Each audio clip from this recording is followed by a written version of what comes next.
being from Minnesota, he held all the cards.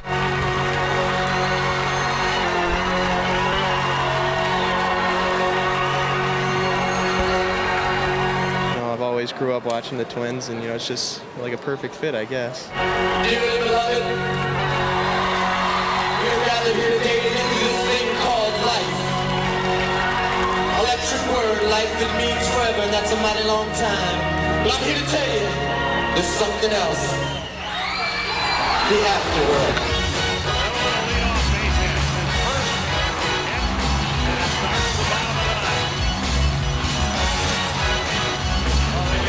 Don't lie. The world you're living in. Take a look around. Lose your girlfriend. Come on, lady. Friendly world. Picked up phone. Johnson on swords. Was all I heard. But I'm not gonna let the other stop. Oh no, let's go. That's so crazy. Let's get mad. Well, the wild pitch is going to First love and until they put us in the truck. Let's go!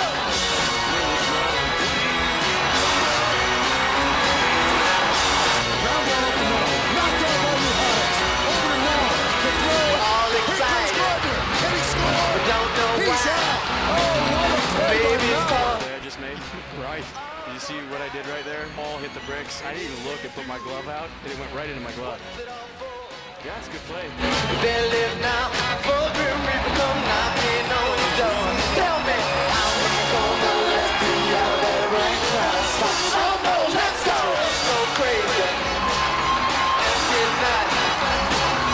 They're so perfect and until they put us in the truck. Let's go! Come on, baby! Let's get nuts! Yeah!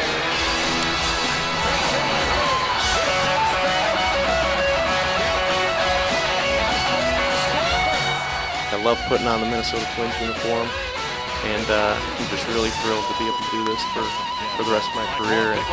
And I tell everybody here I'm going to give you everything I got, and the ultimate goal is to win that World Series. Well, that one really I've rocked never seen Mauer. that. That ball hit Mauer and went over the screen and about 50 rows back in the stands. That's how hard it hit him. I thought it hit home plate. Shit. In order to understand what constituted Mauer's switch to first base, we have to fully understand how much concussions blow. For anybody, myself included, luckily, who have not experienced one, it's hard to really put yourself in the headspace of someone who has. So for those of us who haven't, imagine the hardest hit to the head you've experienced in your lifetime. Maybe it was from running into a sliding glass door as a kid, or getting hit with a baseball thrown at a crisp 52 miles an hour. Now imagine this experience amplified by about tenfold. Instead of being able to shake it off, you become nauseous, you experience tinnitus, your vision blurs, or worst case, you completely black out. Concussion is a blanket term used to explain a vast breadth of different severities. In fact, it's very possible that you could have gotten one from those scenarios I mentioned earlier without even realizing it. The only requirement is that it's a significant enough blow to affect brain function, no matter how minor those effects may be. Concussions in sports go together like obesity and fast food. One is always going to be a lingering side effect of the other. Any sport that either involves heavy P2P contact or dealing in making contact with high velocity objects, no matter if it's a tightly wound piece of cowhide or a larger ball of leather, concussion risk will always be an issue. Neurologists continue to study the long-term effects of these injuries. Football especially is dealing with an existential threat about the long-term mental health effects caused from taking a constant pummeling week in, week out. And now there have been a few real-life case studies about these negative long-term effects having real and very dire consequences. I know we like to joke about CTE, or chronic traumatic encephalopathy,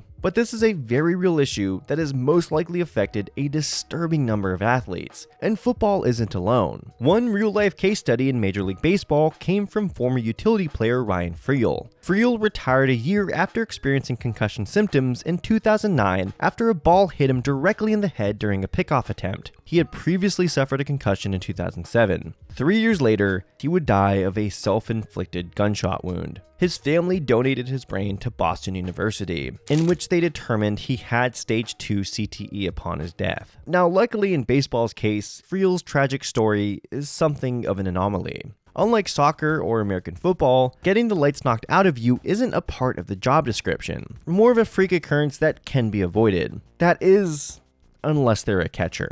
Unbelievable. The urging of his coaches and teammates to check in with Miles, but that exploded the match. Yeah. We just add up.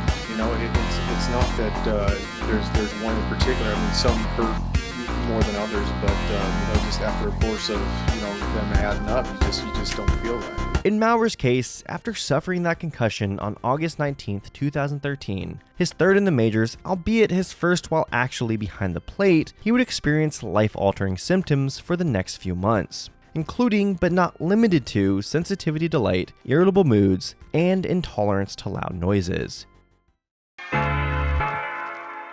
Catching put him at a high risk of suffering yet another concussion, which could lead to even more dire symptoms. Joe Mauer had a dilemma. Now, there were some factors on his side, one being that he signed an 8-year, $184 million extension in 2010. So, it's not like he was going to lose much in terms of career earnings by switching to the less coveted position of first base. Also, he's Joe Mauer of the Minnesota Twins. Homegrown, locally sourced, cage-free, you get the picture. He's not playing for a team whose media will eat him alive if he becomes an overpaid aging first baseman. Also, he was already being phased out of the catcher position heading into 2013. Going from averaging over 80% of his games there in his first 5 full seasons down to 60% in his previous 3, but a choice had to be made. Either give up the position that he was so closely associated with, but do it in favor of his long-term health, or stick to that position, but risk potentially life-ruining side effects. He chose the former.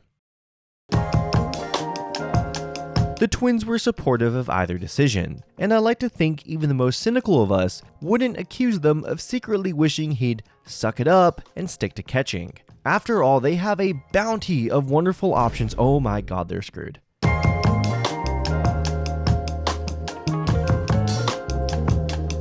I'm going to try to keep this short, but this video was made possible by my Patreon. As a creator, I try to go the extra mile into creating things that are going to stick with you. As a result, I take risks on subject matter, and can't pump out videos as much as some of my peers. Unfortunately, this means I'm at the mercy of an unyielding algorithm that at times just doesn't show my videos to a ton of people. But now, thanks to my Patreon, I'm able to make the videos that I want to make. If you follow the link in the description, you'll see 3 tiers with countless perks, including access to exclusive content, the ability to vote on videos. In fact, the next replacing video is going to be determined by my patrons. Occasional early access. If you were already subscribed to my Patreon, you would have been able to watch this video 3 days ago, among a ton of other benefits. Plus, I'm sending a No More Fielder sticker and a Twins baseball card to the next 15 people who sign up for the level 2 Ball Wizard tier. And one of y'all is going to get my lucky Joe Mauer 2008 Topps card. So if you enjoy what I do and would like to support it directly, please consider visiting my Patreon. Link is in the description. You'd be helping me out tremendously. You can't blame the Twins for having virtually zero depth when it comes to their catching core. Similar to replacing Wright, when you sign your homegrown superstar to an extension, you don't really consider how you'll field their replacement until the back half of their contract. So let's very quickly run through the internal options. Eric Fryer. Decent arm, has shown some pop in the minors, but if he's starting more than 100 games behind the dish, something has gone terribly wrong. Chris Herman. Really good arm. Really bad everything else. Anjos Pinto, once touted as Mauer's potential replacement down the road, even showing a strong offensive outing as one of the fill-ins for him down the stretch in 2013. But you might as well put a net behind home plate. It would straight up be a better defender than Pinto. The Twins are also not in any playoff window. In fact, they're in one of the worst spots the franchise has ever been in. That sounds bad, but if you look on the bright side, it means there is no sense of urgency in finding the next franchise catcher. Really what they need is veteran stability. And when we think of veteran stability, we think of Kurt Suzuki. Kurt was known for his affability and clubhouse leadership. In fact, he was touted as a leader as far back as his days at Cal State Fullerton. But why does this matter? To answer, we should take a second to talk about what makes catchers so valuable in the first place. Anybody who has ever played it at any level will tell you how much of a beating you take behind the dish, and the amount of extracurricular responsibilities associated with the position. For one, the catcher is responsible for pitch calling, in addition to communicating with their staff and to act as a secondary pitching coach of sorts. I mean, after all, they're the ones getting the best view of them during games.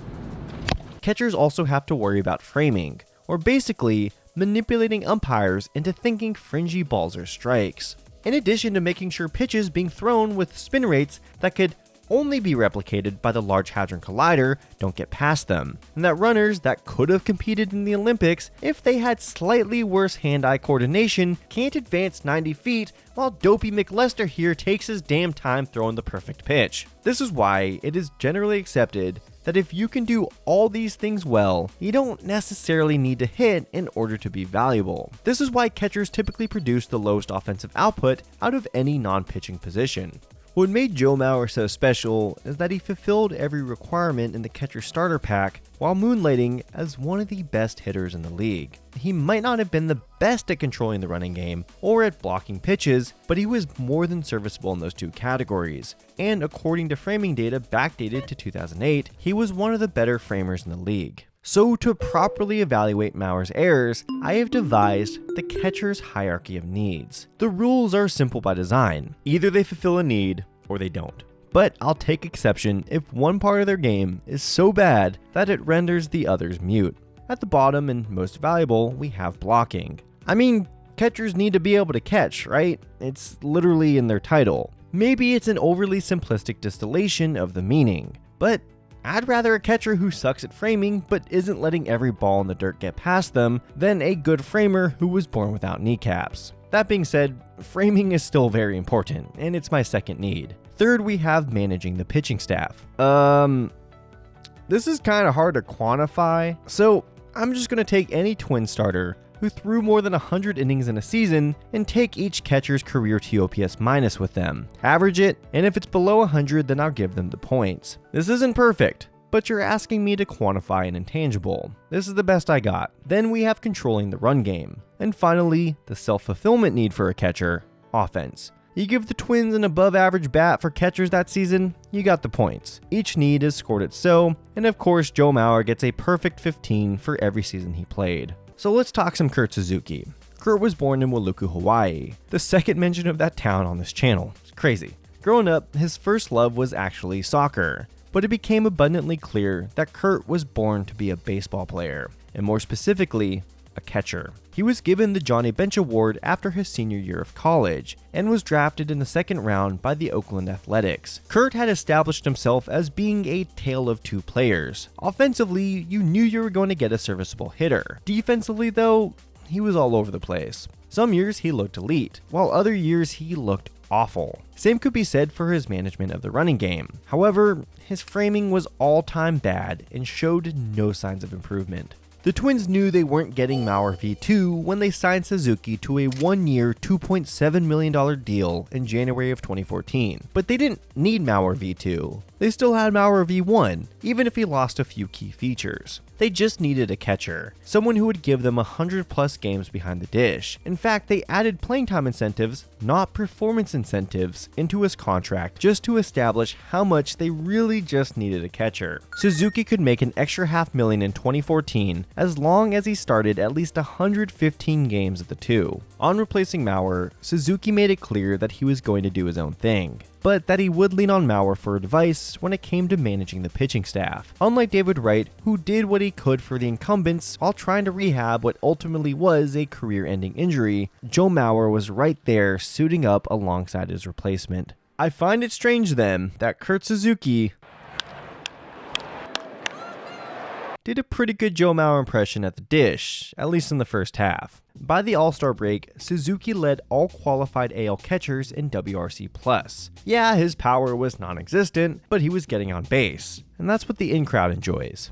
The Twins enjoyed it too, and decided to give Suzuki a 2-year extension for $12 million right before the trade deadline, doubling his current salary. At the time, this looked like a decent enough deal. The Twins were quickly losing confidence in prospect Josmel Pinto, and Suzuki was well liked in the clubhouse and had just made his first All-Star team. Did his already atrocious pitch framing take a turn for the worse? And were the concerns about his decline in controlling the run game exacerbated by showing no real improvement over his poor 2013? I'm gonna give you a big fat you betcha, but dude, he's hitting .306. Joe Mauer did that. We've noticed this before in replacing Chipper. A team sees a piece of their franchise legend in their replacement, and they think they're the only ones who see it. It's that same overconfidence that comes from winning a 4-leg parlay and immediately spending your winnings on another. This is me, all right? I'm not a athlete. This is my way. This is how I win. Again, the Twins didn't literally think they had Mauer V2 in Suzuki, but they thought they could get away with him being their incumbent for multiple seasons, giving him an extension before even seeing what he brought them over a full season. So let's see how he does in the final 2 months. Well, he's certainly not Joe Mauer. Suzuki did come up with a few big hits down the stretch, including a game-tying double in the 9th inning to help win a series against the first-place Tigers in September. But overall, Suzuki's offense in the second half did what was expected for a veteran coming into the season with a career 86 WRC+. It regressed. So let's see how Suzuki fared when it came to the catcher's hierarchy of needs. In terms of blocking, he was fine. Not setting the world on fire, but possibly an improvement over Mauer, who, as we said, wasn't the greatest blocker. What about pitch framing? Bad. Very, very bad. Okay, but did it really affect his pitcher's performance? Well, according to my bar napkin exercise, his big four fared a bit worse with him than without. But it's so marginal, and Suzuki has always been praised for his leadership that I'll go ahead and give it to him. In terms of controlling the run game, again, he was bad. But he did very much out-hit catchers that year, posting his personal best career WRC+ up to that point, even if it was fueled by what can only so kindly be referred to as a miraculous first half. And besides, it's not like second half stats have any correlation over how hitters perform the next season. Oh, they do? Ah, for Pete's sake. The Twins had the worst catching core, according to Fangraphs wins above replacement in 2015. Kids born the last time this happened are now entering high school. To make matters worse, Joe Mauer just posted his first below average season offensively. He's kind of looking like he's not going to age so gracefully over at first. By this point, I'm an expert on post-franchise stalwart depression, or PFSD. I get it. I watched every single one of Glaber's errors at shortstop, braved Chris Johnson's swift downfall, and the less we say about Eduardo Escobar's 2023, the better. It's inevitable. There's going to be some growing pains, but man, I would be remiss if I didn't mention that I believe this was self-inflicted. The Twins jumped the gun. Plain and simple. It happened they didn't know it was pointing at their feet when they extended Suzuki, and now they're stuck with him for a third season. What's even worse is that the Twins are starting to assemble a compelling roster. They have the #1 prospect in Byron Buxton, David Ortiz from the right side and Miguel Sano, and a few interesting pitching prospects including Jose Barrios. The time for pussyfooting around has come to an end. Suzuki was fun in the moment, but it's time to acquire the catcher of the future. On Veterans Day 2015, the Twins and Yankees pulled off a rare one-on-one talent-for-talent trade. Drafted as a third base catcher hybrid, John Ryan Murphy had permanently moved to being a full-time catcher in the Yankee system. His offensive and defensive stock skyrocketed after a 2013 in which he posted a 773 OPS between AA and AAA. Scouts who spend too much time online lauded his framing skills, and scouts who spent too much time talking to the ladies praised his ability to control the running game. The major concern was his offense, but if we consult the hierarchy of catcher needs, you can live with minimal offensive production as long as it's not like that bad. Unfortunately for JR, the Yankees had another catcher in their system named Kraken, who was the Waluigi to Murphy's, well, Luigi. The Yankees, who were still in their shiny objects phase, decided Murphy was redundant and traded him to the Twins for center fielder Aaron Hicks, a player who they felt would become redundant in their system with the rise of Byron Buxton. The The plan heading into spring training was to keep Suzuki in the starting role, but give Murphy an extended look to figure out if he has what it takes to be the catcher of the future. I still believe in the hierarchy of catching needs. In fact, I swear by it. I even pray to it 3 times a day. But there are moments when self-actualization is so negative that it rots away the layers beneath it. Ladies and gentlemen, and everyone in between, I present to you John Ryan Murphy's April of 2016. He could have been Jeff fucking Mathis behind the dish and it wouldn't have mattered. Scratching 3 hits in 35 at-bats with 1 walk and 1 extra base hit only cuts it if he was holding the opposing lineup to 2 runs over 5 innings, if you know what I mean. What Murphy never disclosed was that the same day he found out he was going to Minnesota was the same day he found out his mother was diagnosed with Parkinson's. It was a struggle for Murphy to change organizations amidst such a grueling year for him and his family. Baseball doesn't really care though. All we do is see a guy who struck out more than he got on base, wasn't a great blocker, and even though the Twins staff had a 3.24 ERA in the first 10 games in which Murphy started, it all came undone during a 16-run blowup against the Astros in Houston, while Murph went 0 for 4 with 2 strikeouts. He was sent down to Rochester 2 days later, and his major league career never fully recovered. Meanwhile, Aaron Hicks became a solid contributor for the Yankees over the next 4 seasons. Baseball can be a cruel, inauspicious sport. Kurt Suzuki himself had a comeback of sorts, but it was against the backdrop of the entire Twins staff imploding. He also missed a few games in late July by falling on the grenade that, in another world, would have been directed towards Mauer. I'm sure how it's going to turn out, obviously, but... Oh, my. Just a foul that got him up under the mask.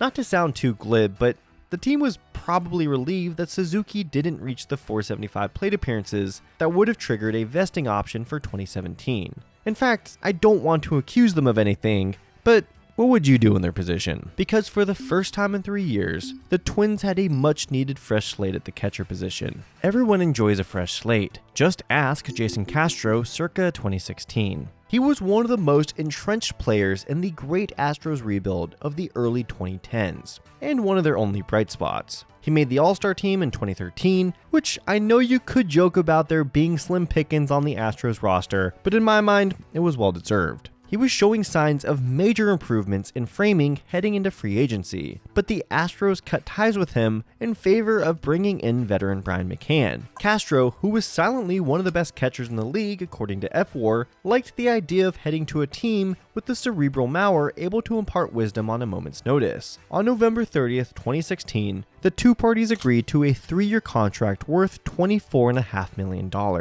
Castro's first season in Minnesota was a breath of fresh air. Not only was he a much better framer than Suzuki, he was able to control the run game, and did an especially good job working with the pitching staff, most notably aforementioned pitching prospect Jose Barrios. While his blocking was below league average, it was passable. Add in an above average batting line for a catcher, put it all together, and you get someone who scores a perfect 15 on the hierarchy of catcher needs. I know this sounds crazy, and trust me, I found a contingent of Twins fans who were not happy with Castro's time with them, but he did make the team better. There were also a few other components that led to dramatic improvements. Joe Mauer having his first signature season since moving to first, the rise of Byron Buxton as one of the game's premier center fielders, Eddie Rosario putting the team on his back in August, Irvin Santana capping off his career renaissance with one of his best seasons on the bump at the age of 34. But at the center of it all, I mean, like, literally at the center, like when you look at a baseball diamond.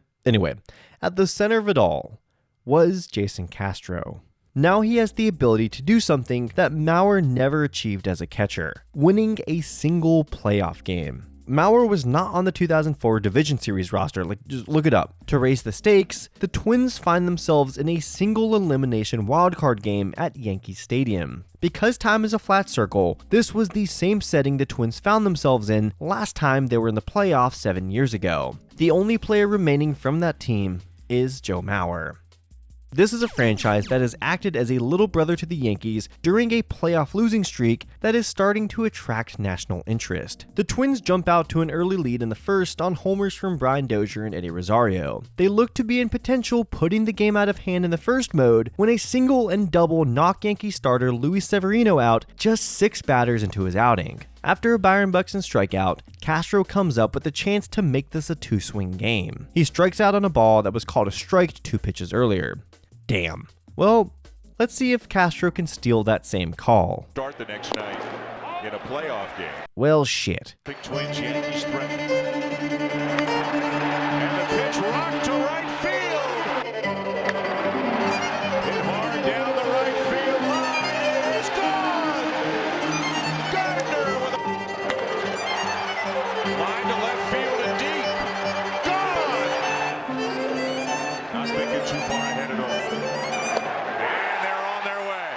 Castro would end up striking out with runners in scoring position and 2 outs in the 3rd, and with a runner on first in the 6th, before getting pinch hit for in the 8th. Pretty rough outing on both sides of the diamond. But let's not act like Mauer was some playoff wizard. Besides 2009, in which he got the scoring gathering started for the Twins in Game 1, Mauer has had some fairly disappointing series in October, albeit in micro samples. Even take tonight's game. The only player who had a worse WPA in the Twins lineup than Jason Castro was, unfortunately, Joe Mauer. Now, with the Twins understanding the peripheral value that Castro brings behind the plate, and Castro understanding what skull means, the two went into 2018 with high hopes.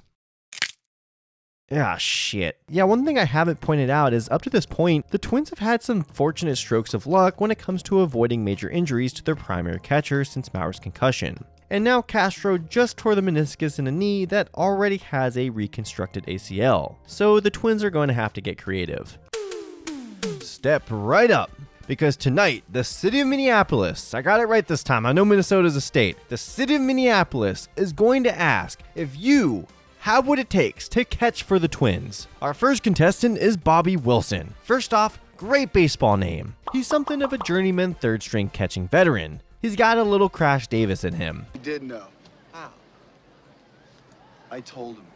And hey, you know what? He played for the Durham Bulls in 2015. So let's see what he's got. Well, he threw out nearly 29% of would-be base stealers back in 2012. That was pretty good, but he's kind of fallen off the wagon in terms of classic catcher value. But his framing remains good, and he's always been a decent blocker. Offensively, you're lucky to get anything. In fact, I would go ahead and reduce 1 point at the top there. Next up, we have prospect Mitch Garver. Mitch could potentially have the greatest power bat for a catcher since, well, Mike Piazza, and has really polished his game behind the plate after questions arose about his long-term future there. Unfortunately, he's got a lot to learn at the major league level, and even if he makes some improvements behind the dish, his bat is going to have to really carry him if he wants to remain on the team. Oh god, my head hurts. Okay, we got one more contestant. Wait a minute. This has to be a mistake. It just says here, La Tortuga.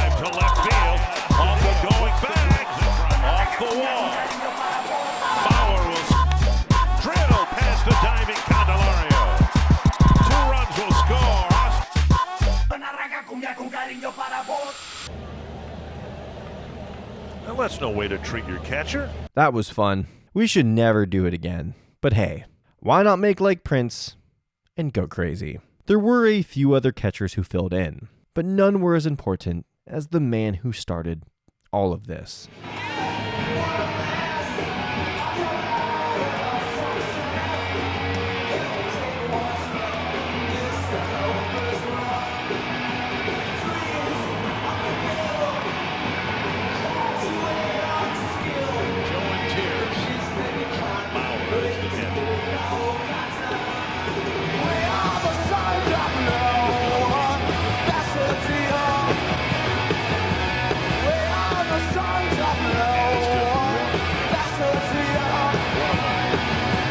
Well played, Mauer. Well played.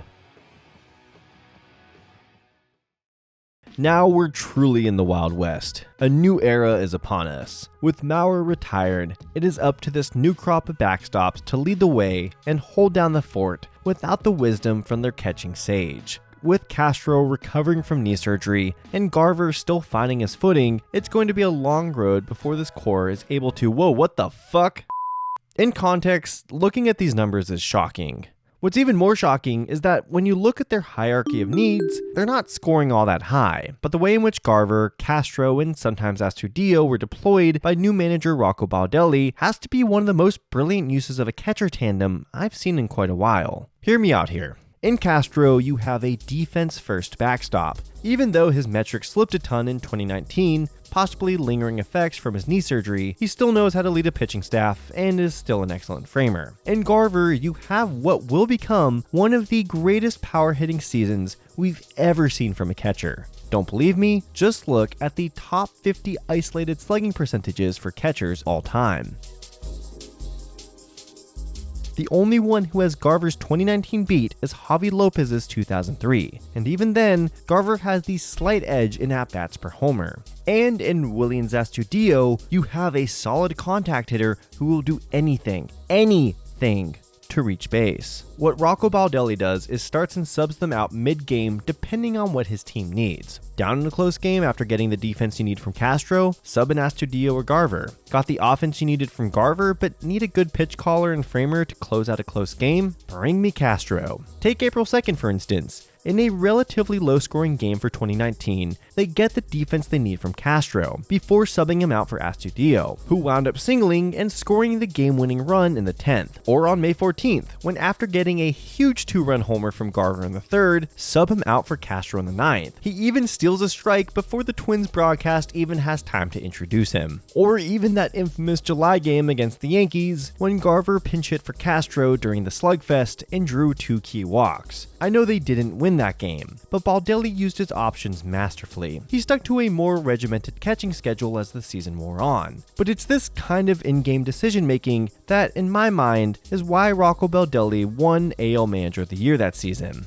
It doesn't hurt that one of your catchers put up a higher slugging than Mike Piazza ever did in a single season, but this, right here, is the textbook definition of recreating a player in the aggregate.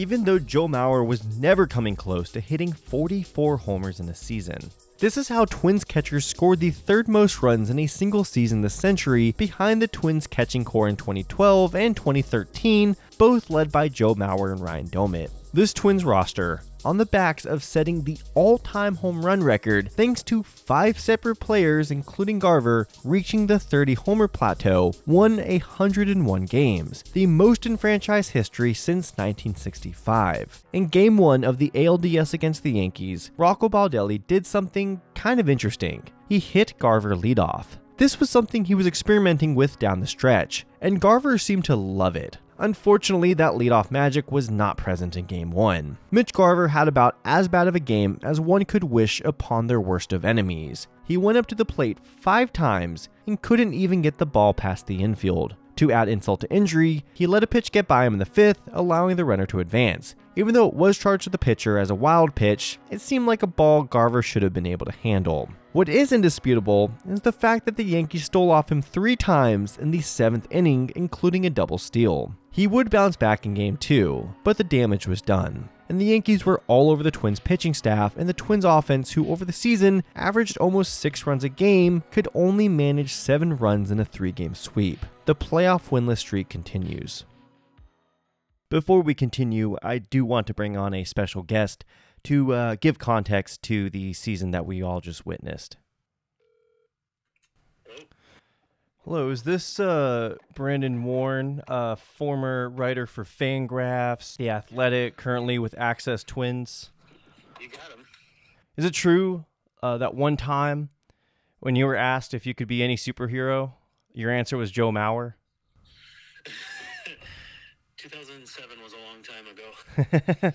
Well, I think I'm talking to the right guy. I just got done going over the 2019 Twins catching situation, and in my mind, Rocco Baldelli's masterful deployment of Mitch Garver, Jason Castro, and Willians Astudillo. And I feel like there's a lot of things that happened in the 2019 season, and there's some parts of me that feel that the catching tandem was really underappreciated. But just the first question I have for you is, if given the choice between two seasons, one being Joe Mauer's 2006, first year he won the batting title, first year he really established himself as like a franchise catcher, or the 2019 Twins tandem, which one would you rather take? So let's just say Joe Mauer, you know, he has the rest of his career, but let's just say 2006, he takes a sabbatical or something, you know, decides take a gap year from baseball, you know, let Mike Redmond play a little bit. What would you rather take?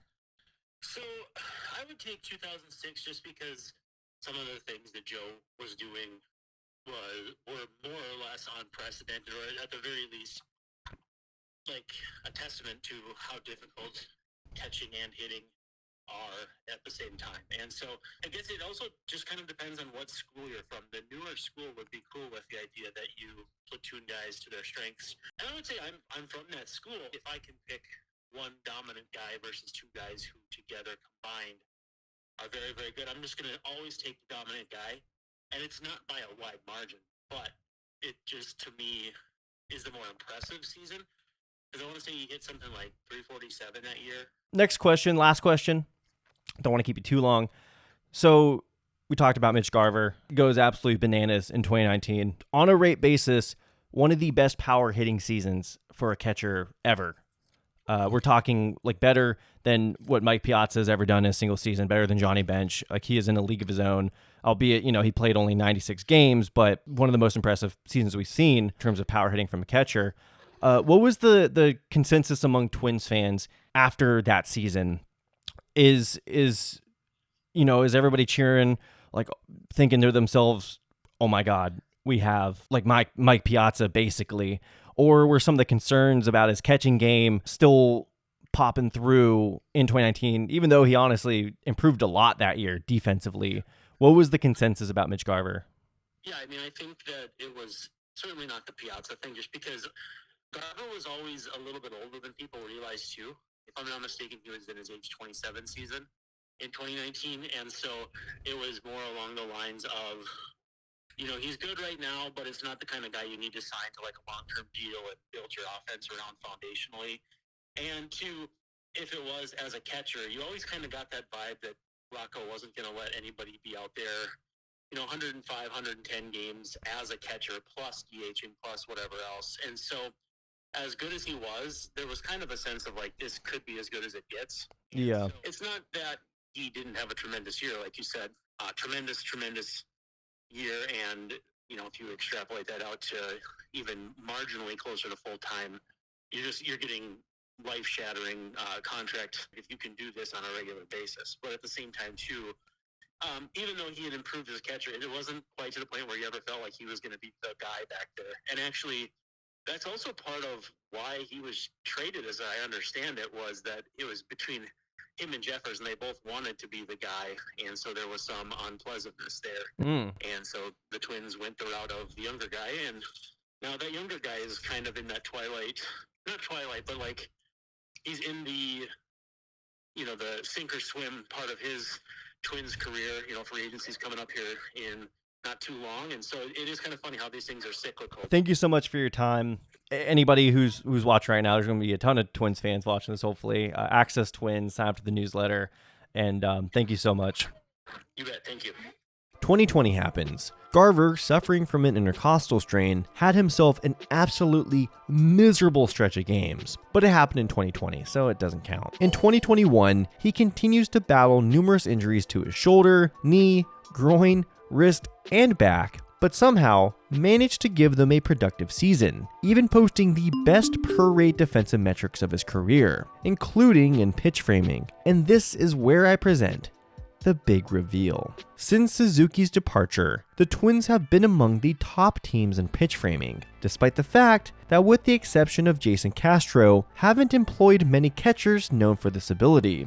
That's because they were one of the first organizations to preach the importance of ditching the traditional catcher squat in favor of the one knee down stance, which allows catchers to focus more on framing pitches. Yeah, you remember that thing my beloved John Smoltz was complaining about during the postseason last year? I know this is the way that everybody is trying to catch and frame pitches, but it doesn't block pitches as well, and you gave up a run because of that. Well, the Twins are partially to blame for it, and no player exemplifies this better than their knee-down protege, Ryan Jeffers. Jeffers was born in Raleigh, North Carolina on June 3, 1997. Initially a walk-on for UNC Wilmington's baseball program, he originally had plans to become an engineer. In Jeffers' own words, "I've always liked numbers a lot more than I like words." He ended up working his way into a starting role for his team as a sophomore, and was drafted by the Twins in the second round of the 2018 draft. Jeffers, who always used the traditional crouch, was asked by the team to switch to the one knee stance after he was selected. It didn't take much to show the analytically minded Jeffers how much more valuable framing is to the occasional pass ball, which... You know what? I stand by this. Plus, there is still no definitive proof that the one knee stance leads to more passed balls. Really, it is complete baloney. By 2020, Jeffers was in the major leagues, and with Garver's injuries, was getting the lion's share of starts at catcher in 2021. We saw yet another full circle moment involving the Yankees in 2022, when the Twins acquired Gary Sanchez, aka El Kraken, the same man who justified the Yankees trading John Ryan Murphy to the Twins all the way back in 2015. Sanchez had one of the most explosive starts to a career for any hitter in 2016, and followed that up with a mammoth 2017, but became something of a pariah in Yankee circles the following seasons, whether it be due to his ever-declining defense behind the plate, consistent failure to come up in the big moment, or that he just wasn't Jorge Posada. Hint, hint. He was shipped off to the Twins alongside Gio Urshela right after the 22 lockout ended, in exchange for Josh Donaldson, catcher Ben Rortvedt, and Isaiah Kiner-Falefa, the most consequential trade in the history of the replacing series so far. Unlike IKF, Sanchez gave the Twins a good season behind the dish. Ironically enough, the type of season Twins fans would have liked to see from John Ryan Murphy all those years ago, even though his ability to lead a pitching staff is still put into question. But he gave them a league average bat for a catcher, controlled the running game, was a good framer, and improved to become an average blocker. Ryan Jeffers had a tough season as El Kraken's backup in 2022, struggling both through injury and underperformance. The Twins, seeking an insurance policy, signed 32-year-old Christian Vasquez to a 3-year $30 million deal after he had a robust 714 OPS the year prior, even though his second half numbers were mildly concerning. Where have we seen that before? Nevertheless, Jeffers needed to prove that he could lead the team on both sides of the plate, and let's just say, he became something of a big deal in Twinkie Town. 2 down. Ground ball, base hit, right field. Jeffers walks off the right side, and the 3-game sweep is complete. A high drive to left field. What an at-bat for Ryan Jeffers.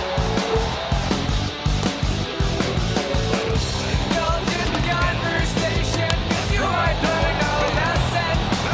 'Cause everything you see, the one day ever cease to be. Indulgent happy thoughts, it could lead to happy endings. I know it's true.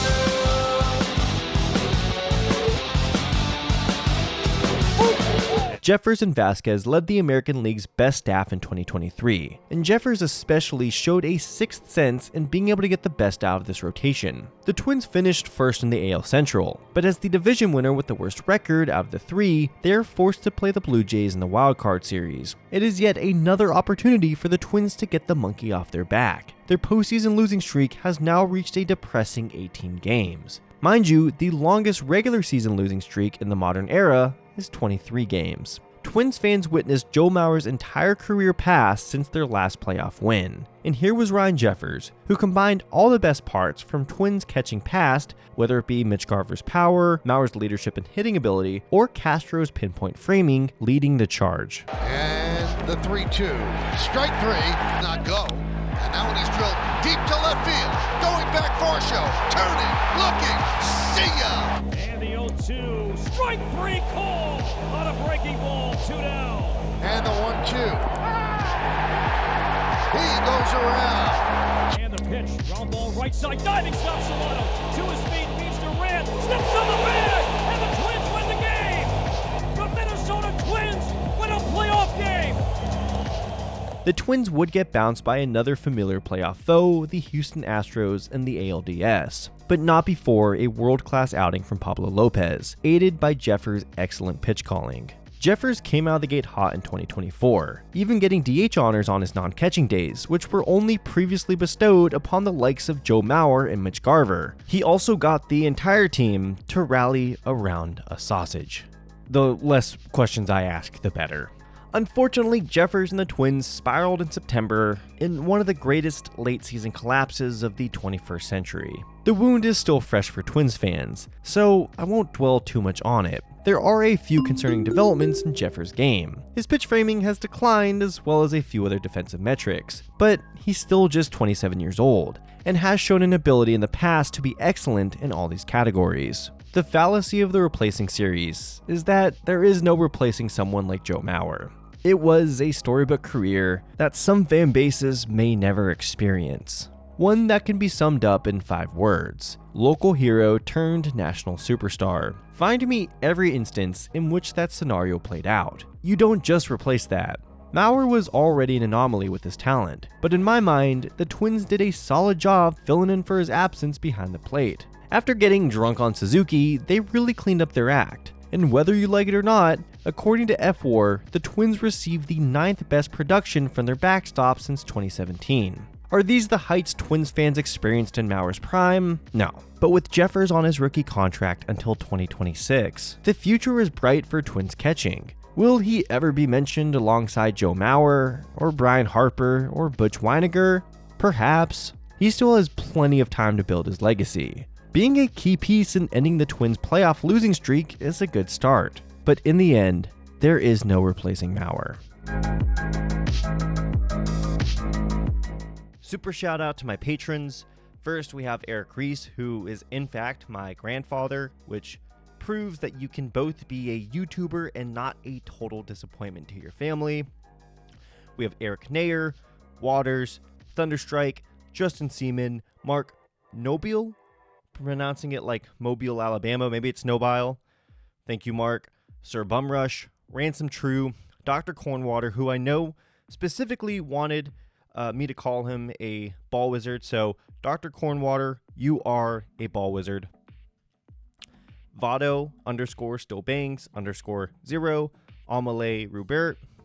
I'm just going to say it like Amelie. I think that's pretty universal, just like the movie that came out. Really good movie, by the way. Manuel, sorry. Ethan Guinness, my favorite stout, true drink of gentlemen. Qualix, RJ Morales, Vikram Narasimhan. I think that's how you pronounce your name. Again, I'm very sorry. Y'all know how I struggle sometimes with that.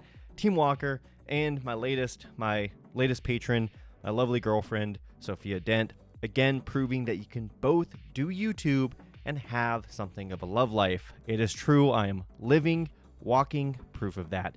And don't forget the level 3 ball god, my best friend, Zachariah Gagnon. Thank you all so much.